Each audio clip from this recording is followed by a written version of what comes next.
అధ్యక్ష కేసీఆర్ గారు మన నాయకుడు చాలా బలంగా చెప్తారు, బలంగా నమ్ముతారు. Development without welfare is no meaning అని చెప్పి ముఖ్యమంత్రి గారు బలంగా నమ్ముతారు. అందుకనే గత 9 బడ్జెట్లు కానీ ఇప్పటి ఈ బడ్జెట్ కానీ బడ్జెట్ ఏదైనప్పటికీ కూడా సంక్షేమ కార్యక్రమాలకు సంక్షేమ రంగానికి పెద్దపీట వేయడం ముఖ్యమంత్రి గారు మొదటి నుండి ఆచరిస్తున్నటువంటి విధానం అధ్యక్ష. దాంట్లో ప్రధానంగా రైతులు, బడుగు బలహీన వర్గాలు, దళితులు, గిరిజనులు, మైనారిటీలు, మహిళలు వీళ్ళ సంక్షేమమే లక్ష్యంగా ప్రతి బడ్జెట్ కూడా కూర్పు జరుగుతూ ఉంది అధ్యక్ష. ముఖ్యంగా ఈ 2023-24 బడ్జెట్ సంబంధించి చూసుకుంటే అధ్యక్ష వ్యవసాయ రంగానికి 26,831 కోట్లు కేటాయించుకోవడం జరిగింది. అదేవిధంగా నీటిపారుదల రంగానికి 26,885 కోట్లు కేటాయించుకోవడం జరిగింది. విద్యుత్ రంగానికి ఎందుకంటే రైతులకు ఉచితంగా 24 గంటలు కరెంట్ ఇస్తూ ఉన్నాం. అదేవిధంగా మన దళిత గిరిజన డొమెస్టిక్ అవసరాలకు కూడా కొంత మనం ఉచితంగా కరెంట్ ఇస్తూ ఉన్నాం కాబట్టి ఆ అవసరాలకు విద్యుత్ రంగానికి సంబంధించి 12,727 కోట్లు కేటాయించుకోవడం జరిగింది. వైద్య ఆరోగ్య రంగానికి సంబంధించి 12,161 కోట్లు కేటాయించుకోవడం జరిగింది. విద్యారంగానికి అత్యధిక ప్రాధాన్యతనిస్తూ 19,093 కోట్లు కేటాయించుకోవడం జరిగింది. అదేవిధంగా గ్రామ సీమలు బాగా అభివృద్ధి చెందాలి, గ్రామాల సౌభాగ్యం ద్వారా భారతదేశం అభివృద్ధి చెందుద్దనేటటువంటి గాంధేయవాదాన్ని, గాంధీ గారి సిద్ధాంతాన్ని బలంగా నమ్మినటువంటి నాయకుడిగా ఇవాళ పంచాయతీరాజ్ శాఖకు 31,426 కోట్లు ముఖ్యమంత్రి గారు కేటాయించడం జరిగింది. అదేవిధంగా మున్సిపల్ అడ్మినిస్ట్రేషన్ డిపార్ట్మెంట్కి సంబంధించి 11,372 కోట్లు, అదేవిధంగా రోడ్స్ అండ్ బిల్డింగ్ డిపార్ట్మెంట్కి సంబంధించి 22,260 కోట్లు, ఇట్లా మేజర్గా పలు శాఖలకు కీలకమైనటువంటి శాఖలకు కేటాయింపులు చేసుకున్నాం అధ్యక్ష. ముఖ్యంగా కొన్ని ముఖ్యమైనటువంటి పథకాలు తెలంగాణలోని పేద ప్రజల జీవితాల్లో వెలుగులు నింపాలనేటటువంటి ఆలోచనతో తెచ్చుకున్న తెలంగాణలో అన్ని వర్గాల సంక్షేమం గొప్పగా కొనసాగాలనేటటువంటి ఆలోచనతో ముఖ్యమంత్రి గారు ప్రవేశపెట్టినటువంటి కొన్ని పథకాలకు సంబంధించి కూడా చాలా అద్భుతంగా ఈ బడ్జెట్లో కేటాయింపులు జరిగినాయి అధ్యక్ష. దానికి సంబంధించి మచ్చుకు కొన్ని ఉదాహరణగా నేను చెప్తాను అధ్యక్ష. ఆసరా పెన్షన్ల పథకానికి సంబంధించి 12,000 కోట్ల రూపాయలు, తెలంగాణ దళిత బంధు పథకానికి 17,700 కోట్లు. అధ్యక్ష నేను మొన్న కూడా మధ్యలో 2-3 సభ్యులు ప్రతిపక్షాల వాళ్ళు మాట్లాడితే నేను మధ్యలో కల్పించుకొని మాట్లాడడం జరిగింది అధ్యక్ష. భారతదేశంలో ఇవాళ దళితుల విషయంలో భారతీయ జనతా పార్టీ పరిపాలిస్తున్నటువంటి రాష్ట్రాల్లో దళితుల మీద అత్యాచారాలు, హత్యలు, దాడులు, దమనకాండ జరుగుతుంటే కేసీఆర్ గారి నాయకత్వంలోని తెలంగాణలో దళితుల సంక్షేమం కోసం దళిత బంధు లాంటి పథకాన్ని తీసుకొచ్చి ప్రతి కుటుంబానికి 10 లక్షల రూపాయలు ఇస్తూ దళితులకు అండగా నిలబడుతున్నటువంటి అభినవ్ అంబేద్కర్ మా ముఖ్యమంత్రి కేసీఆర్ గారు అధ్యక్ష. అందుకోసమే ఈ బడ్జెట్లో దళిత బంధు పథకానికి 17,700 కోట్ల రూపాయలు కేటాయించుకున్నాం అధ్యక్ష. రైతుల సంక్షేమం కోసం రైతు బంధు పథకాన్ని ముఖ్యమంత్రి గారు తీసుకొచ్చినారు, దానికి సంబంధించి 15,075 కోట్ల రూపాయలు. అదేవిధంగా రైతు బీమా పథకానికి సంబంధించి 1,589 కోట్లు, అదేవిధంగా రైతుల రుణమాఫీకి సంబంధించి 6,385 కోట్లు ఈ రకంగా కేటాయించుకోవడం జరిగింది అధ్యక్ష. అదేవిధంగా బలహీన వర్గాల గృహ నిర్మాణానికి సంబంధించి 12,000 కోట్ల రూపాయలు కూడా కేటాయించుకోవడం జరిగింది అధ్యక్ష. ఈ రకంగా ముఖ్యమైనటువంటి స్కీములన్నిటికీ కూడా పెద్ద మొత్తంలో కేటాయించుకొని మనం ముందుకు పోతా ఉన్నాం అధ్యక్ష. అధ్యక్ష ఇవాళ తెలంగాణ బిడ్డగా నేను గర్వపడతా ఉన్నా. తెలంగాణ ఉద్యమంలో ఆనాడు స్వరాష్ట్రం రావాలని చెప్పి స్వరాష్ట్రం రావడం ద్వారా మన ప్రజల కళ్ళల్లో ఆనందం చూస్తామని చెప్పి బలంగా నమ్మి కేసీఆర్ గారి నాయకత్వంలో మా మూతుల మీద లేత మీసాలు ఉన్నటువంటి వయసులో వారి చేయి పట్టుకొని ఉద్యమంలో ముందుకు నడిచినాం అధ్యక్ష. నా వయసు అప్పుడు 20 సంవత్సరాలు. నేను పీజీ మాస్టర్స్ ఫస్ట్ ఇయర్ యూనివర్సిటీకి వచ్చినప్పటి నుంచి సుదీర్ఘంగా వారి వెంట నడిచినాం. ఏ ఆకాంక్షతోని బలంగా వారి నాయకత్వాన్ని నమ్మి వారు చెప్పింది నమ్మి తెలంగాణ రాష్ట్రం వస్తే మన బతుకులు బాగుపడతాయని చెప్పి బలంగా నమ్మి వారి వెంట నడిచినామో 14 సంవత్సరాల వారి నాయకత్వంలోని పోరాటంలో మేము పాల్గొని రాష్ట్రాన్ని సాధించుకున్న తర్వాత ఈ 9 సంవత్సరాల పైచిలుకు కాలంలో ఇవాళ కళ్ళ ముందర మన ప్రగతి కనబడతా ఉంది అధ్యక్ష. తెలంగాణ బిడ్డలుగా ఉద్యమకారులుగా మేము గర్వపడతా ఉన్నాం అధ్యక్ష. ముఖ్యంగా ఇవాళ తెలంగాణ రాష్ట్ర జనాభా అధ్యక్ష భారతదేశంలో 2.9%, కానీ భారతదేశ జీడిపిలో మన వాటా 4.9%. కొంతమంది ఇదే హౌస్ వేదికగా ఇదే అసెంబ్లీ వేదికగా రాష్ట్రం వస్తే మీకు చిమ్మ చీకట్లు వస్తాయి, పరిశ్రమలు రావు, పెట్టుబడులు రావు, కృష్ణా గోదావరి నదుల నీళ్లు రావు, ఎందుకంటే తెలంగాణ హైట్లో ఉంది, కృష్ణా కానీ గోదావరి నదులు కానీ లోతట్టున ఉన్నాయి కాబట్టి మీరు నీళ్ళెట్లా తెచ్చుకుంటారని చెప్పి ఎటకారం చేసినటువంటి సందర్భం నాకు ఇంకా గుర్తుంది అధ్యక్ష. ఇవాళ చూస్తే భౌగోళికంగా కానీ జనాభా పరంగా కానీ మనకన్నా దేశంలో పెద్ద రాష్ట్రాలు ఉన్నాయి అధ్యక్ష. ఆంధ్రప్రదేశ్ కానీ, బీహార్ కానీ, మధ్యప్రదేశ్ కానీ, మహారాష్ట్ర కానీ, తమిళనాడు కానీ, ఉత్తరప్రదేశ్ కానీ, ఈ అన్ని రాష్ట్రాల కంటే అధ్యక్ష మనం ఇవాళ తలసరి ఆదాయంలో కానీ, తలసరి విద్యుత్ వినియోగంలో కానీ, రాష్ట్ర స్థూల ఉత్పత్తిలో కానీ ఇవాళ ఈ అన్ని రాష్ట్రాల కంటే మనం అగ్రభాగంలో ముందు వరుసలో ఉన్నామని చెప్పడానికి నేను తెలంగాణ బిడ్డగా గర్వపడతా ఉన్నా అధ్యక్ష. ఇవాళ మనం చూసుకుంటే అధ్యక్ష కొన్ని ఫిగర్స్ తమరి ద్వారా నేను సభ దృష్టికి తీసుకొస్తాను. ఆంధ్రప్రదేశ్కు సంబంధించి 2014-15లో జిఎస్డిపి గ్రోత్ రేట్ 13% ఉంటే అధ్యక్ష 2021-22 సంవత్సరానికి 18.47% మాత్రమే.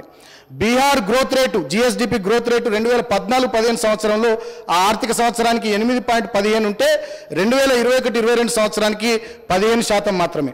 కర్ణాటక జిఎస్డిపి గ్రోత్ రేటు 2014-15 సంవత్సరానికి 11.91% ఉంటే ఇవాళ 2021-22 సంవత్సరానికి 18.39% మాత్రమే. మహారాష్ట్రది ఆనాడు 7.85% ఉంటే ఈ మధ్యలో కొద్దిగా పెరిగింది 2021-22 సంవత్సరానికి తప్ప ఎక్కువ పెరుగుదల లేదు అధ్యక్ష. అదే రాజస్థాన్ చూసుకుంటే 11.73% ఆనాడు జిఎస్డిపి గ్రోత్ రేట్ 2014-15లో ఉంటే 2021-22 సంవత్సరానికి 18% మాత్రమే అధ్యక్ష.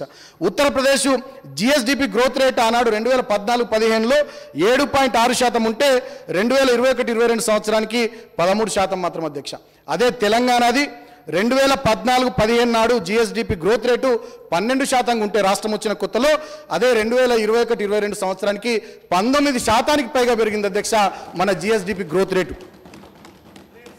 అదేవిధంగా అధ్యక్ష తలసరి వినియోగంలో మన తలసరి ఆదాయంలో పవర్ క్యాప్టా దాంట్లో కరెంట్ ప్రైసెస్కి సంబంధించి 2011-12 నుంచి లెక్కలు తీస్తే 2020-21 వరకు అధ్యక్ష తలసరి ఆదాయానికి సంబంధించినటువంటి అంశంలో ఆంధ్రప్రదేశ్ది 2020-21 నాటికి 1,76,707 మాత్రమే అధ్యక్ష. బీహార్ది 43,605 మాత్రమే. ఛత్తీస్గఢ్ది 1,04,943 రూపాయలు మాత్రమే. గుజరాత్ది ఘనమైనటువంటి ప్రధానమంత్రి స్వంత రాష్ట్రమైనటువంటి గుజరాత్ది 2,12,821 రూపాయలు మాత్రమే. మహారాష్ట్రది భారతీయ జనతా పార్టీ పరిపాలనలోని మహారాష్ట్రది 1,93,121 రూపాయలు మాత్రమే. కాంగ్రెస్ నాయకత్వంలోని రాజస్థాన్లో 1,15,933 మాత్రమే. తమిళనాడులో 2,12,174 మాత్రమే. ఉత్తరప్రదేశ్లో భారతీయ జనతా పార్టీ అధికారంలో ఉన్న ఉత్తరప్రదేశ్లో తలసరి ఆదాయం 2020-21 ఆనాడు 61,666 రూపాయలు మాత్రమే. అదే 2020-21 నాటికి తెలంగాణ మన తలసరి ఆదాయం అధ్యక్ష 2,31,103 మాత్రం ఉన్నాయి అధ్యక్ష. కేవలం 2020-21 కాదు, లేటెస్ట్ ఫిగర్స్ తీసుకున్నట్టయితే 2022-23 మన తలసరి ఆదాయం 3,17,115 రూపాయలు అధ్యక్ష. అంటే ఎవరికి దేశంలోని పెద్ద రాష్ట్రాలకు భారతీయ జనతా పార్టీ కాంగ్రెస్ లాంటి పెద్ద నాయకులు పరిపాలిస్తున్నటువంటి రాష్ట్రాలకు అందనంత దూరంలో ఇవాళ తెలంగాణ ముందుకు వెళ్ళింది అధ్యక్ష. ఇక్కడ ఇంకో కంపారిజన్ కూడా చేసుకోవాల్సినటువంటి అవసరం ఉంది అధ్యక్ష. ఎందుకంటే 2014లో ఇక్కడ ముఖ్యమంత్రిగా కేసీఆర్ గారు బాధ్యతలు స్వీకరించారు. 2014లో అక్కడ నరేంద్ర మోడీ గారు ప్రధానమంత్రిగా బాధ్యతలు స్వీకరించారు అధ్యక్ష.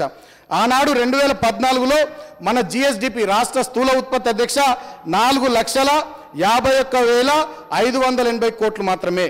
కానీ ఇవాళ అధ్యక్ష కేసీఆర్ గారి నాయకత్వంలో మన రాష్ట్ర స్థూల ఉత్పత్తి 13,27,495 కోట్ల అధ్యక్ష. ఇది మన ముఖ్యమంత్రి గారి పనితీరుకు, వారి దక్షతకు, వారి కమిట్మెంట్కు నిదర్శనం అధ్యక్ష.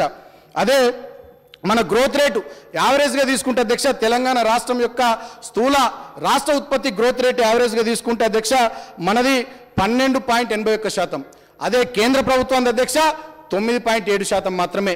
2011 నుంచి 2022 వరకు తీసుకుంటే మన స్థూల రాష్ట్ర ఉత్పత్తి గ్రోత్ రేటు 12.81% ఉంటే కేంద్ర ప్రభుత్వానికి 9. భారతదేశానికి 9.07 మాత్రమే ఉంది అధ్యక్ష.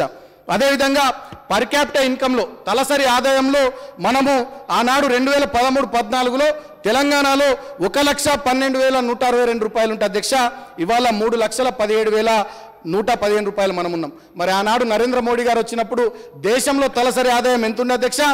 79,118 రూపాయలు దేశంలో తలసరి ఆదాయం. మరి వాళ్ళ 2022-23కి వచ్చేసరికి ఎంత అయింది అధ్యక్ష? కేవలం 1,70,620 రూపాయలు మాత్రమే. అంటే మనలాగా మోడీ గారు పరిపాలించుంటే అద్భుతంగా భారతదేశం ఎదిగేది, తలసరి ఆదాయం పెరిగేది, దేశం యొక్క జీడిపి పెరిగేది, దేశం యొక్క గ్రోత్ రేట్ పెరిగేది. ఇవాళ ప్రధాని కేవలం అదాని కోసమే పనిచేస్తున్నాడు, ప్రజల కోసం పనిచేస్తలేడు. ఇవాళ మోడీ మోడల్ అంటే కేవలం దేశ సంపదను కొద్ది మందికి దోచిపెట్టడం, కేసీఆర్ మోడల్ అంటే రాష్ట్ర సంపదను ప్రజలకు పంచిపెట్టడం. ఇవాళ మోడీకి కేసీఆర్కు ఉన్న తేడా అది. కాబట్టి ఇవాళ మన వృద్ధి రేటు బ్రహ్మాండంగా ఉంది, మన జిఎస్డిపి పెరిగింది, తలసరి విద్యుత్ వినియోగం పెరిగింది, తలసరి ఆదాయం కూడా పెరిగిందని చెప్పి ఈ సందర్భంగా నేను మీకు తెలియజేస్తూ అధ్యక్ష, ఇంకా 2-3 వివరాలు కూడా ఉన్నాయి. పదే ప్రతిపక్షాల వాళ్ళు అప్పులు అని మాట్లాడుతుంటారు అధ్యక్ష. ఈ అప్పులకు సంబంధించి గతంలో కూడా ఇదే అసెంబ్లీ వేదికగా ఆర్థిక శాఖ మంత్రి గారు కానీ గౌరవ ముఖ్యమంత్రి గారు కానీ చాలా క్లియర్గా చెప్పారు అధ్యక్ష. 28 రాష్ట్రాల లెక్క తీసుకుంటే రాష్ట్ర స్థూల ఉత్పత్తిలో అప్పుల వాటా ఎంత శాతం అని తీసుకుంటే మనము 23వ రాష్ట్రంగా ఉన్నాం అధ్యక్ష. అంటే కింది నుండి 4వ స్థానమో 5వ స్థానంలో ఉన్నాం. మనకన్నా ముందు ఎవరెవరు ఉన్నారు అధ్యక్ష? రాజస్థాన్, కాంగ్రెస్ పార్టీ అధికారంలో ఉన్నటువంటి రాజస్థాన్లో జిఎస్డిపిలో వాళ్ళ అప్పుల వాటా 40.6%, బీహార్లో జిఎస్డిపిలో వాళ్ళ అప్పుల వాటా 38.7%, ఘనమైన భారతీయ జనతా పార్టీ అధికారంలో ఉన్న ఉత్తరప్రదేశ్లో అప్పుల్లో మన జిఎస్డిపిలో వాళ్ళ అప్పుల వాటా 36.4%. మనది మాత్రం కేవలం తెలంగాణది 28.2% మాత్రంగా మనం ముందుకు పోతున్నాం. తెచ్చిన అప్పుల్ని కూడా మనం క్యాపిటల్ ఎక్స్పెండిచర్గా చేస్తూ ఉన్నాం అధ్యక్ష. ఇవాళ తెచ్చిన అప్పుల వల్ల ఒక కాళేశ్వరం కనబడుతుంది, ఒక మిషన్ భగీరథ కనబడుతుంది, అదేవిధంగా హైదరాబాద్లో చాలా ఫ్లైఓవర్లు కనబడతా ఉన్నాయి, రోడ్లు కనబడతా ఉన్నాయి, పాలమూరు రంగారెడ్డి ఎత్తిపోతల పథకం కనబడతా ఉంది. కానీ ఇవాళ భారతీయ జనతా పార్టీ కేంద్ర ప్రభుత్వం గతంలో 14 మంది ప్రధానమంత్రుల కంటే ఎక్కువ అప్పులు, 100 లక్షల కోట్ల అప్పులు ప్రధానమంత్రి చేసిండు. మరి ఆయన చేసిన అప్పుల ఫలితంగా ఇవాళ దేశంలో ఒక అసెట్ అన్న క్రియేట్ కాబడ్డదా? దేశంలో కాళేశ్వరం లాంటి ప్రాజెక్టు కనబడుతుందా? మిషన్ భగీరథ లాంటి ప్రాజెక్టు కనబడుతూ ఉందా? కేవలం ప్రధానమంత్రి ఆయన దోస్తుల కోసం అప్పులు చేస్తూ ఉన్నాడు. ఏ దేశం పోయేస్తే ఆ దేశంలో ఆయన దోస్తులకు కాంట్రాక్టులు అప్పచెప్తా ఉన్నాడు తప్ప దేశ ప్రజల కోసం ఆయన పనిచేస్తలేరు అధ్యక్ష. ఈ సందర్భంగా ఇంకా 2-3 ముఖ్యమైనటువంటి విషయాలు చెప్పాలి. నేను మాది సంక్షేమ బడ్జెట్, మా ముఖ్యమంత్రి గారిది రాష్ట్ర ప్రజల సంక్షేమమే ధ్యేయంగా పనితీరు ఉన్నదని ఎందుకు చెప్పిన అధ్యక్ష అంటే, ఉమ్మడి ఆంధ్రప్రదేశ్లో కొన్ని లెక్కలు ఉన్నాయి అధ్యక్ష. 2004 నుంచి 2014 వరకు దళితుల కోసం, గిరిజనుల కోసం, బలహీన వర్గాల కోసం, మైనారిటీల కోసం వాళ్ళు చేసిన కేటాయింపులేంది, 2014-15లో మన ప్రభుత్వం వచ్చిన తర్వాత ఇవాల్టి వరకు దళితులు, గిరిజనులు, బడుగు బలహీన వర్గాలు, మైనారిటీల కోసం మనం చేసిన కేటాయింపులేందో, పెట్టబడ్డేటువంటి ఖర్చు ఏందో ఒక్కసారి చూస్తే అర్థమవుతుంది అధ్యక్ష. కేటాయింపులు వాళ్ళు కూడా చేసిర్రు, పేపర్ల మీద, బడ్జెట్ ప్రతుల మీద కేటాయింపులు ఉన్నాయి, ఖర్చులు మాత్రం ఎంత చేసిర్రు ఒక్కసారి చదివి వినిపిస్తా అధ్యక్ష. 2004-05 నుంచి మొదలుకొని 2013-14 వరకు బీసీల సంక్షేమం కోసం ఆనాడు తెలంగాణలో అప్పటి ప్రభుత్వాలు ఖర్చు పెట్టింది కేవలం 6,593 కోట్లు మాత్రమే. మైనారిటీల కోసం 2004 నుంచి 2014 వరకు అప్పటి ప్రభుత్వాలు ఖర్చు పెట్టింది తెలంగాణలో కేవలం 925 కోట్లే. దళితుల కోసం ఆనాటి ప్రభుత్వాలు ఖర్చు పెట్టింది తెలంగాణలో 2004 నుంచి 13-14 వరకు కేవలం 6,198 కోట్లే. అదేవిధంగా గిరిజనుల కోసం అధ్యక్ష కేవలం 3,438 కోట్లే. ఇవి 4 కలిపితే కూడా 17,153 కోట్లు మాత్రమే 2004 నుంచి 2013-14 వరకు అప్పటి ప్రభుత్వాలు తెలంగాణ ప్రాంతంలో దళితులు, గిరిజనులు, మైనారిటీలు, బలహీన వర్గాల కోసం ఖర్చు పెట్టారు అధ్యక్ష. కానీ తెలంగాణ రాష్ట్రంలో గౌరవ ముఖ్యమంత్రి గారి నాయకత్వంలో ఇవాళ దళితుల సంక్షేమము, గిరిజనుల సంక్షేమము, బలహీన వర్గాల సంక్షేమము, మైనారిటీల సంక్షేమం కోసం అసలు మేము పెట్టినటువంటి ఖర్చు చూస్తే జమీన్ ఆస్మాన్ ఫరక్ ఉంది అధ్యక్ష. 2014-15 నుంచి 2023 వరకు మనం పెట్టినటువంటి ఖర్చు బీసీల కోసం 34,107 కోట్ల అధ్యక్ష తెలంగాణ రాష్ట్రంలో. ఆనాడు 10 సంవత్సరాల్లో వాళ్ళు 6,593 కోట్లు బీసీల కోసం ఖర్చు పెడితే మనం 34,000 కోట్లు ఖర్చు పెట్టినాం అధ్యక్ష. అదేవిధంగా మైనారిటీల కోసం ఆనాడు వాళ్ళు 925 కోట్లు ఖర్చు పెడితే మనం 2014 నుంచి 2023 వరకు 12,058 కోట్లు ఖర్చు పెట్టినాం అధ్యక్ష. భారతదేశంలో ఎక్కడ లేదు, కేవలం తెలంగాణ రాష్ట్రంలో మాత్రమే మైనారిటీల సంక్షేమానికి ఇంత ఖర్చు పెట్టినాం అధ్యక్ష. అదేవిధంగా దళితులకు సంబంధించి చూస్తే అధ్యక్ష 2014 నుంచి 2023 వరకు 93,283 కోట్లు ఖర్చు పెట్టినాం అధ్యక్ష. ఆనాడు వాళ్ళు పెట్టింది 6,198 కోట్లు అయితే ఆ 10 సంవత్సరాల్లో ఇవాళ 9 సంవత్సరాల కాలంలో మనం పెట్టింది 93,283 కోట్లు. అదేవిధంగా గిరిజనులకు సంబంధించి అధ్యక్ష 2014 నుంచి 2023 వరకు 42,997 కోట్లు ఖర్చు పెట్టినాం. వెరసి ఈ 4 వర్గాలకు సంబంధించి గౌరవ ముఖ్యమంత్రి గారి నాయకత్వంలో 1,82,445 కోట్లు ఈ 9 సంవత్సరాల కాలంలో తెలంగాణ ప్రభుత్వం ఖర్చు పెట్టింది అధ్యక్ష. వాళ్ళు పెట్టిన 17,000 కోట్లు ఎక్కడ, మనం 1,82,000 కోట్లు ఏ స్థాయిలో ఖర్చు పెట్టినామో తమరి ద్వారా రాష్ట్ర ప్రజానీకాన్ని ఒకసారి ఆలోచించమని కోరుతా ఉన్నా అధ్యక్ష. అధ్యక్ష, ఇక నేను కంప్లీట్ చేసే ముందు ఒక 2-3 ముఖ్యమైనటువంటి విషయాలు నేను చెప్పి కంక్లూడ్ చేస్తాను అధ్యక్ష.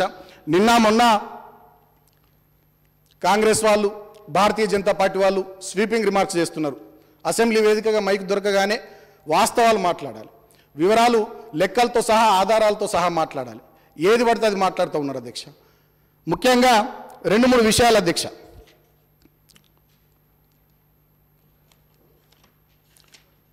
కాంగ్రెస్ పార్టీ పదే పదే మా ప్రాంతంలో మాట్లాడుతూ ఉంది. ప్రాణహిత చెవెళ్ల ప్రాజెక్టును అబండన్ చేసిర్రు, ఆదిలాబాద్ జిల్లాకు అసలు నీళ్ళే ఇస్తలేరు, ఆదిలాబాద్లో అసలు ప్రాజెక్టులే కడతలేరు అని చెప్పి వీళ్ళు మాట్లాడుతూ ఉన్నారు. ఇంతకన్నా దుర్మార్గమైనటువంటి విషయం మీద ఉందా అధ్యక్ష? ఇవాళ నేను తమరి ద్వారా కాంగ్రెస్ సభ్యులకు అదేవిధంగా రాష్ట్ర ప్రజానీకానికి మా ఉమ్మడి ఆదిలాబాద్ జిల్లా ముఖ్యంగా మా ఆసిఫాబాద్ మంచిర్యాల జిల్లాల ప్రజలకు కూడా తెలిసే విధంగా ముఖ్యమైనటువంటి విషయం చెప్తా అధ్యక్ష. వీళ్ళు ఆనాడు ప్రాణహిత చెవెళ్ల ప్రాజెక్టులో భాగంగా అధ్యక్ష వీళ్ళు ఆనాడు పెట్టింది కేవలం 56,500 ఎకరాలకు నీళ్లు.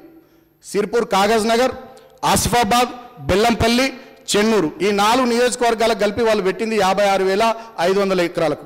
కానీ గౌరవ ముఖ్యమంత్రి కల్వకుంట్ల చంద్రశేఖరరావు గారి నాయకత్వంలో అధ్యక్ష మేము పెట్టింది దగ్గర 2,30,30,000 ఎకరాలకు మేము నీళ్లు పెట్టినాం అధ్యక్ష.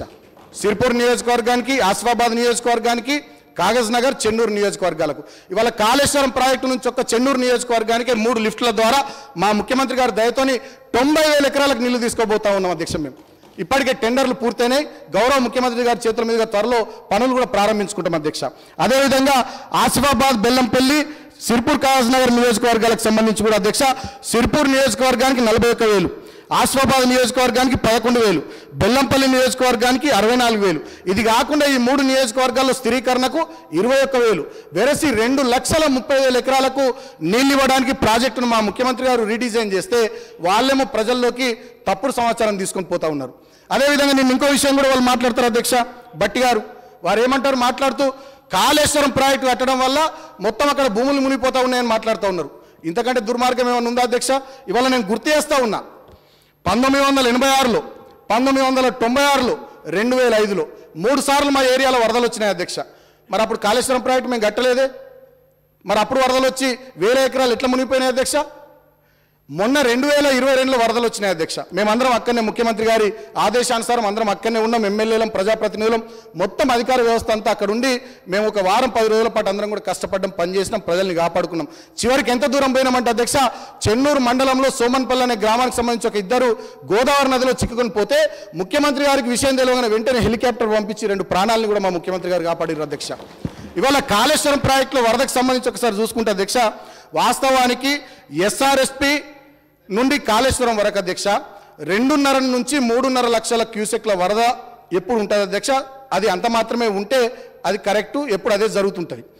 ప్రాణహిత గోదావరిలో కలిసిన తర్వాత అధ్యక్ష 3 నుంచి 4 లక్షల క్యూసెక్ల వరద ఉంటుంది, అది ఎప్పుడు అదే విధంగా ఉంటుంది. వరదలు వచ్చినటువంటి సమయంలో కొంత ఎక్సెస్ వస్తుంది, అది పోతుంటుంది. కానీ మొన్న 2022లో వచ్చినటువంటి వరద అధ్యక్ష శ్రీపాద ఎల్లంపల్లి నుంచి కిందికి దాదాపు 13 లక్షల క్యూసెక్ల వరద వచ్చింది అధ్యక్ష. అంటే 2.5 నుంచి 3.5 లక్షల క్యూసెక్ల వరద వచ్చే దగ్గర దాదాపు 13 లక్షల క్యూసెక్ల వరద వచ్చింది అధ్యక్ష. అదేవిధంగా ప్రాణహిత నది గోదావరిలో కలిసిన తర్వాత 3 నుంచి 4 లక్షల క్యూసెక్ల వరద వస్తుంటుంది, నీళ్ళు వస్తుంటాయి ఎప్పుడు. కానీ అక్కడ ఎంత వచ్చింది అధ్యక్ష? మొన్న 2022లో 29 లక్షల క్యూసెక్ల వరద వచ్చింది అధ్యక్ష. అంటే అక్కడ పైనుంచి 13 లక్షల క్యూసెక్లు, ఇటు కింది నుంచి ప్రాణహిత గోదావరిలో కలిసినాక 29 లక్షల క్యూసెక్ల వరద వస్తే అది మన చేతిలో ఉంటుందా అధ్యక్ష? అయినప్పటికీ కూడా ముఖ్యమంత్రి గారు ఎప్పటికప్పుడు మాకు మార్గనిర్దేశకత్వం వహిస్తూ మీరు ఉండండి, అక్కనే ఉండండి, చూసుకోండి, ప్రజల ప్రాణాలు కాపాడండి, ఎవరికి నష్టం లేకుండా చూసుకోండి అని చెప్తే మేమంతా వారం 10 రోజుల పాటు అక్కడ ఉండి పనిచేస్తే ఇవాళ కాంగ్రెస్ పార్టీ వాళ్ళు చేసే చిల్లర విమర్శలు ఏంది అధ్యక్ష? కాళేశ్వరం ప్రాజెక్టు కట్టడం వల్ల వరద వచ్చిందని చెప్పి. అంటే కాళేశ్వరం ప్రాజెక్టు కట్టడం వాళ్ళకి ఇష్టం లేదు, ఎందుకంటే వాళ్ళు ప్రాజెక్టులు కట్టరు, పనులు చేయరు, ప్రాణహిత చేయాలని చెప్పి పేరు మీద అలొకేషన్లు ఉంటాయి, పేపర్ మీద అలొకేషన్లు ఉంటాయి, పేరు ఉంటుంది, తమిడేటి దగ్గర తట్టెడు మట్టి తీయరు, చేవేళ్ళ కాడ సొరంగాలు తవ్వుతారు, పైసలు తింటారు. అంటే వాళ్ళలాగా మేము లేమని చెప్పి వాళ్ళు బాధపడతా ఉన్నారు కాంగ్రెస్ పార్టీ వాళ్ళు. అదేవిధంగా అధ్యక్ష నిన్న బీజేపీ వాళ్ళు మాట్లాడుతున్నారు సింగరేణికి సంబంధించి. ఎందుకంటే నేను ఆ ప్రాంత శాసనసభ్యుని కాబట్టి అధ్యక్ష ఒక 2 నిమిషాలు ఆ విషయం మాట్లాడి నేను ముగిస్తాను. సింగరేణికి సంబంధించి ఇవాళ సింగరేణి మీద కక్ష కట్టింది ఎవరు అధ్యక్ష? సింగరేణి కార్మికుల పొట్టబడుతుంది ఎవరు అధ్యక్ష? సింగరేణిని ఇవాళ బొగ్గు బ్లాకులు సింగరేణికి ఇవ్వకుండా ఆ సంస్థను ఏ విధంగా అయితే విశాఖ ఉక్కు కర్మాగారానికి మైన్స్ ఇవ్వకుండా ఆ సంస్థని వాళ్ళ వేలానికి పెట్టిర్రో అట్లనే సింగరేణి గనులు సింగరేణికి ఇవ్వకుండా ప్రైవేట్ వాళ్ళకి అప్పచెప్పి రేపు సింగరేణి సంస్థను దెబ్బతీయాలనేటటువంటి కుట్ర బీజేపీ చేస్తలేదు అధ్యక్ష. నరేంద్ర మోడీ స్వయంగా రామగుండంకి వచ్చి సింగరేణిని మేము ప్రైవేట్ పరం చేయమని చెప్పిన 10 రోజుల్లోనే బెంగళూరులో 4 బొగ్గు బావుల్ని శ్రావణపల్లి పోసి KK6 మైన్, అదేవిధంగా సత్తుపల్లి ఇంకో మైన్ని 4 కోయగూడెం మైన్ని 4 మైన్స్ని వేలానికి పెట్టినటువంటి వాళ్ళు భారతీయ జనతా పార్టీ వాళ్ళు కాదు అధ్యక్ష. వాళ్ళు సింగరేణి మీద కక్ష కట్టి సింగరేణిని ప్రైవేట్ పరం చేసి సింగరేణి కార్మికులను రోడ్డున వారేయాలని చూస్తున్నది వాళ్ళు.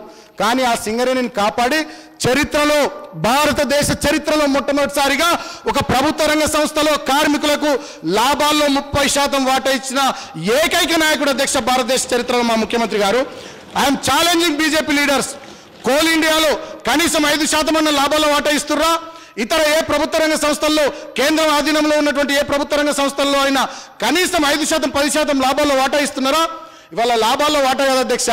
గతంలో వీళ్ళ ప్రభుత్వాలు ఉన్నప్పుడు వారసత్వ ఉద్యోగాలు తీసేసిర్రు. మా ముఖ్యమంత్రి గారు ప్రత్యేకంగా మీటింగ్ పెట్టి వారసత్వ ఉద్యోగాలు తిరిగి పునరుద్ధరించి 15,000 మంది పిల్లలకు మా ఏరియాలో డిపెండెంట్ ఎంప్లాయ్మెంట్ ఇప్పించింది అధ్యక్ష. ఒకవైపు సింగరేణిలో సంక్షేమం, ఇంకోవైపు సింగరేణి అభివృద్ధి కోసం మేము తపన పడుతుంటే సింగరేణిని నిర్వీర్యం చేసే కుట్ర వాళ్ళు చేస్తూ ఉన్నారు.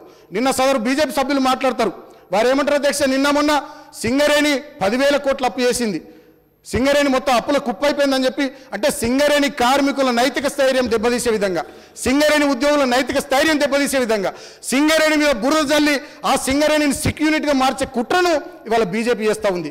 ఏ విధంగానైతే ఇతర ప్రభుత్వ రంగ సంస్థల్ని అమ్మేయాలని కుట్ర చేస్తుందో, కుక్కను చంపే ముందు పిచ్చి కుక్క అని ముద్రేయాలని ఎట్లా చూస్తూ ఉందో ఇవాళ సింగరేణి విషయంలో కూడా అదే చేస్తూ ఉంది. కానీ మా ముఖ్యమంత్రి గారు స్పష్టంగా చెప్పారు అధ్యక్ష, నా కంఠంలో ప్రాణం ఉండగా సింగరేణిని ప్రైవేటీకరణ చేయనీయమని చెప్పి ముఖ్యమంత్రి గారు చెప్పారు. డెఫినెట్గా రేపు కార్మికులు ఉద్యోగులందరూ కూడా ఖచ్చితంగా భారతీయ జనతా పార్టీకి తగిన సమయంలో సందర్భంలో బుద్ధి చెప్తారు అధ్యక్ష. ఇవాళ నేను ఈ సందర్భంగా ఒకటే కోరుతా ఉన్నాను అధ్యక్ష, మొన్న మేము నాందేడ్ పోయినాం అధ్యక్ష. ఈ విషయం చెప్పి నేను కంక్లూడ్ చేస్తాను. మహారాష్ట్రలో నాందేడ్లో అధ్యక్ష బీఆర్ఎస్ పార్టీ చిన్న జాయినింగ్ మీటింగ్ పెట్టుకున్నాం అధ్యక్ష. మా ముఖ్యమంత్రి గారు గతంలో 6 నెలల క్రితం గురుద్వారా దర్శనానికి వస్తానని మొక్కుకున్నారు. వారు వస్తున్నటువంటి సందర్భంలో మహారాష్ట్ర నుండి చాలామంది పార్టీలో చేరడానికి ఇంట్రెస్ట్ ఉంటే బీఆర్ఎస్ పార్టీ చేరికల మీటింగ్ పెట్టినాం అధ్యక్ష. వాస్తవానికి మేము కూడా అనుకోలేదు అధ్యక్ష అంతమంది వస్తారని, మాకు కూడా తెలియదు. నేను అక్కడనే ఉన్న చాలా రోజులు, మాకు కూడా తెలియదు. మేము ఊహించిన దానికంటే ఎక్కువ వచ్చారు అధ్యక్ష జనం, అంతమంది వస్తారని మాకు తెలియదు. ముఖ్యమంత్రి గారు సిటీ ప్రైడ్ హోటల్ నుంచి ప్రెస్ కాన్ఫరెన్స్ అయిపోయాక ఎయిర్పోర్ట్కి పోయే రూట్లో అధ్యక్ష 8.5 కిలోమీటర్ల మేర సుమారు ఒక 10-15 వేల మంది జనం నిలబడి ఫోటోలు తీసుకోవడం, వీడియోలు తీసుకోవడం మేము చూసినాం అధ్యక్ష. ముఖ్యమంత్రి గారు మీటింగ్లో మాట్లాడుతున్నంతసేపు సుమారు 55 నిమిషాలు పిన్ డ్రాప్ సైలెన్స్ అధ్యక్ష. కారణం ఏంది అధ్యక్ష? మహారాష్ట్ర మనకు మధ్యలో బార్డర్, మా సిరోంచా చెన్నూరు దగ్గర నుంచి మొదలుకుంటే ఇటు మా జుక్కల్ కాన్స్టిట్యున్సీ దాకా, మా హనుమంత్ షిండే గారి కాన్స్టిట్యున్సీ అటు మెదక్ బార్డర్ కొంత దూరం వరకు పెద్ద బార్డర్ అధ్యక్ష. ఇవాళ తెలంగాణలో అమలవుతున్న ఒక్క పథకం మహారాష్ట్రలో లేదు అధ్యక్ష. తెలంగాణలో అమలవుతున్నటువంటి ఒక్కటంటే ఒక పథకం మహారాష్ట్రలో లేదు. మహారాష్ట్రలో యావత్మాల్ జిల్లాలో రోజుకిద్దరు రైతులు ఆత్మహత్యలు చేసుకుంటారు. కృష్ణా గోదావరి నదులు అక్కడనే పుడతాయి. Mumbai financial capital city of India అక్కడే ఉంటుంది. అయినా కూడా ఇవాళ అక్కడ ఒక్క సంక్షేమ కార్యక్రమం తెలంగాణ లాంటిది లేదు అధ్యక్ష. ఇవాళ దేశం అంతా ఎటు చూస్తూ ఉంది అధ్యక్ష? తెలంగాణ వైపు చూస్తూ ఉంది. మహారాష్ట్రలో ఆ రెస్పాన్స్ ఎందుకు వస్తుంది అధ్యక్ష? మాకు సంబంధం లేదు, మాకు తెలియదు, మా ఫోన్ నెంబర్లు తీసుకొని వచ్చి మమ్మల్ని అడిగి మరి పార్టీలో కండువాలు కప్పుకొని ఆ రోజు మీటింగ్లో చేరిన వాళ్ళు చాలామంది ఉన్నారు. అంత ఉత్సాహం ఎందుకు వస్తూ ఉంది అధ్యక్ష? తెలంగాణలో సమర్థవంతమైనటువంటి నాయకత్వం ఉంది. తెలంగాణలో ప్రజల మీద ప్రేమ కొద్ది పనిచేసే ప్రభుత్వం ఉంది. ఇలాంటి ప్రభుత్వం, ఇలాంటి నాయకత్వం మహారాష్ట్రలో కూడా కావాలి, దేశమంతా కావాలని చెప్పి ఇవాళ అక్కడి ప్రజలు కదులుతూ ఉన్నారు. ఇవాళ కేవలం ఒక మహారాష్ట్ర కాదు అధ్యక్ష. ఆ రోజు ప్రెస్ కాన్ఫరెన్స్ అయిపోయాక చాలామంది విలేకరుల మిత్రులు నన్ను అడిగారు, ఏంది మీ సారు ఇంత బ్రహ్మాండంగా మాట్లాడిండు, ఇంత మొండిగా గట్టిగా మాట్లాడిండు అంటే నేను చెప్పిన 2001లో తెలంగాణ ఉద్యమాన్ని వారు మొదలుపెట్టినాడు. ఆనాడు ఉన్నటువంటి ముఖ్యమంత్రి కేంద్రంలో ప్రభుత్వాన్ని చెలాయిస్తున్నాడు. బిల్ గేట్స్ వచ్చిన ఆయన ఇంటికే హైదరాబాద్లో, బిల్ క్లింటన్ వచ్చిన ఆయన ఇంటికే. ఆనాడే మా ముఖ్యమంత్రి గారు వెన్ను చూపలే, వెనుకకు పోలే, ఆనాడే ఉద్యమాన్ని మొదలుపెట్టి 14 ఏళ్ళు పోరాటం చేసి తెలంగాణ తెచ్చిండు. ఇవాళ వారి వెంట 60 లక్షల బీఆర్ఎస్ సైన్యం ఉంది, 3.5 కోట్ల తెలంగాణ ప్రజలు ఉన్నారు. 100 మంది మోడీలు వచ్చినా మా ముఖ్యమంత్రి వెనుకకు పోవడం చెప్పి నేను ప్రెస్ వాళ్ళకి చెప్పిన. అంటే వాళ్ళు కూడా అంటున్నారు కరెక్టే, 8 రాష్ట్ర ప్రభుత్వాలను కేంద్రంలోని బీజేపీ పార్టీ 8 రాష్ట్ర ప్రభుత్వాలను పడగొట్టింది, ఒక్కరు కూడా వాళ్ళను దొరకబట్టియలే. కేవలం మీరు మాత్రమే వీడియోలతో సహా, ఆడియో ఫుటేజ్లతో సహా వాళ్ళ బండారం బయటపెట్టి దేశం ముందు వాళ్ళని దోషులుగా నిలబెట్టిర్రు. అది మీ ముఖ్యమంత్రికే చెల్లింది, మీకే చెల్లిందని చెప్పి వాళ్ళు విలేకరులు చెప్తా ఉంటారు అధ్యక్ష. అంటే ఒక సమర్థవంతమైనటువంటి నాయకత్వం, ప్రజలంటే ప్రేమ ఉన్నటువంటి నాయకత్వం, మొండిగా నిలబడి పనిచేసేటటువంటి నాయకత్వం తెలంగాణలో ఉంది. ఇటువంటి నాయకత్వం దేశానికి కావాలని అందరూ కోరుకుంటా ఉన్నారు. కాబట్టి నేను తమరి ద్వారా ప్రతిపక్ష సభ్యులు కూడా కోరుతా ఉన్నా, కలిసి రండి, కలిసి రాకుంటే కామ్గా ఉండండి. అంతే తప్ప అంబేద్కర్ సచివాలయం డోములు వేలు చేస్తాం, ప్రగత్ భవన్ను వేలు చేస్తాం అంటే చూస్తూ ఊరుకోవడానికి తెలంగాణ ప్రజలు సిద్ధంగా లేరు అధ్యక్ష. 2 పిచ్చోళ్ళు ఇవాళ 2 పార్టీలకు అధ్యక్షులు ఉన్నారు అధ్యక్ష. ఇవాళ నేను అడుగుతా ఉన్నా భారతీయ జనతా పార్టీ అధ్యక్షుడిని, ఎట్లా వేలుస్తావు? వస్తావా? ముడతావా? అంబేద్కర్ సచివాలయం అది ఇవాళ తెలంగాణ ఆత్మ గౌరవానికి అది నిలువెత్తు సౌధం, దాన్ని ముట్టే దమ్ముందా మిస్టర్ అని చెప్పి వాళ్ళు నేను అడుగుతా ఉన్నా. బాధ్యతాయుతమైనటువంటి పదవులు ఉన్నటువంటి వ్యక్తి పేల్చేస్తాను మాట్లాడతారు అధ్యక్ష. వాళ్ళు నేను అడుగుతా ఉన్నా, మరి కామాఖ్య టెంపుల్ ఉంది అస్సాంలో, అది కూడా డోమ్తోనే ఉంది. మైసూర్ ప్యాలెస్ ఉంది కర్ణాటకలో, అది కూడా డోమ్తోనే ఉంది. సుప్రీంకోర్టు ఉంది, అది కూడా డోమ్తోనే ఉంది. పేల్చేస్తావా? కూల్చేస్తావా? ఇంకొక ఆయన అంటాడు అధ్యక్ష, ఇంకో పార్టీ అధ్యక్షుడు, ఆయన ప్రగత్ భవన్ వేల్చేయమంటాడు. అంటే ఇటువంటి పిచ్చోళ్ళ చేతులు ఇవాళ 2 పార్టీలు ఉండి తెలంగాణ సమాజాల్లో విద్వేషాన్ని నింపుతూ, విషాన్ని నింపుతూ తెలంగాణ సమాజంలో ప్రజల మనసుల్లో విష బీజాలు నాటే ప్రయత్నం చేస్తూ ఉన్నారు. మేము మాత్రం ఇవాళ విషం జిమ్మకుండా తెలంగాణ ప్రజల సంక్షేమమే లక్ష్యంగా పనిచేసుకుంటూ మా కేసీఆర్ గారి నాయకత్వంలో ముందుకు పోతా ఉన్నాం. మీ ప్రవర్తన పద్ధతి మార్చుకోండి. ఇందాక బట్టి విక్రమార్క గారు ఒక మాట అన్నారు, డెమోక్రటిక్ ఉండాలని. మా అంత డెమోక్రటిక్ ఎవరైనా ఉంటారా సార్? నేను చూస్తా, చాలా టీవీ ఛానళ్ళు చూస్తా పొద్దున, చాలా ఈ మధ్య యూట్యూబ్ ఛానల్స్ కూడా వచ్చినాయి. కట్టెలు పట్టుకొని చెప్తున్నారు ఒక్కొక్కరు, మా ముఖ్యమంత్రి గారిని మమ్మల్ని అందరినీ తిట్టుకుంటా. ఎవరినన్నా ఏమన్నా అంటున్నావా సార్? తెచ్చుకున్న తెలంగాణ మంచిగా కావాలి, గొప్పగా తయారు కావాలని చెప్పి చాలామంది పిచ్చోళ్ళని పట్టించుకోకుండా మేము పని చేసుకుంటూ ముందుకు సాగుతున్నాం. మా కాన్సన్ట్రేషన్ డైవర్ట్ కాకుండా మేము పనిచేస్తున్నాం. ఈ మధ్య చాలామంది యూట్యూబ్ ఛానళ్ళలో ఇట్లా కట్టెలు పట్టుకొని మమ్మల్ని అందరూ తిడుతూ ఉన్నారు. అయినా మేము మా కాన్సన్ట్రేషన్ డైవర్ట్ చేసుకుంటలే, ప్రజల కోసం పని చేసుకుంటూ ముందుకు పోతా ఉన్నాం. కాబట్టి వాళ్ళ ప్రతిపక్ష పార్టీలు కూడా నిర్మాణాత్మకమైనటువంటి సలహాలు ఇస్తూ రాష్ట్ర పునర్నిర్మాణంలో మంచి పాత్ర పోషించండి, లేకుంటే చరిత్రలో మీకు స్థానం ఉండదు. చరిత్రలో చాలామంది వచ్చిర్రు పోయిరు. ప్రతిపక్షం అంటే తిట్టడమే లక్ష్యంగా, బురద జల్లడమే ధ్యేయంగా పనిచేసుకుంటూ పోతే కాలగర్భంలో కలిసిపోతారు. ఉన్న 4-5 సీట్లు కూడా 2 పార్టీలకు ఉండే అవకాశం లేదు అధ్యక్ష. ఖచ్చితంగా రాబోయే రోజుల్లో బీఆర్ఎస్ పార్టీ మళ్ళీ తెలంగాణలో ఖచ్చితంగా బ్రహ్మాండంగా విజయకేతనం ఎగిరేస్తాం. కేవలం తెలంగాణ కాదు, ఇవాళ నేను గర్వంగా చెప్తా ఉన్న తెలంగాణ బిడ్డగా, ఈ తెలంగాణనే రేపు భారతదేశానికి నాయకత్వం వహిస్తుంది. ఖచ్చితంగా మాకు ఆ నమ్మకం ఉంది, ఆ విశ్వాసం ఉంది. మా కేసీఆర్ గారి నాయకత్వంలో అబ్ కీ బార్ కిసాన్ సర్కార్, పెట్టుబడిదారుల కోసం కాదు, పట్టెడు అన్నం ప్రజలకు పెట్టే రైతన్న కోసం బతుకుద్ది బీఆర్ఎస్ పార్టీ. అలాంటి రైతు సంక్షేమమే ధ్యేయంగా ఈ దేశంలో మేము ముందుకు సాగుతాం.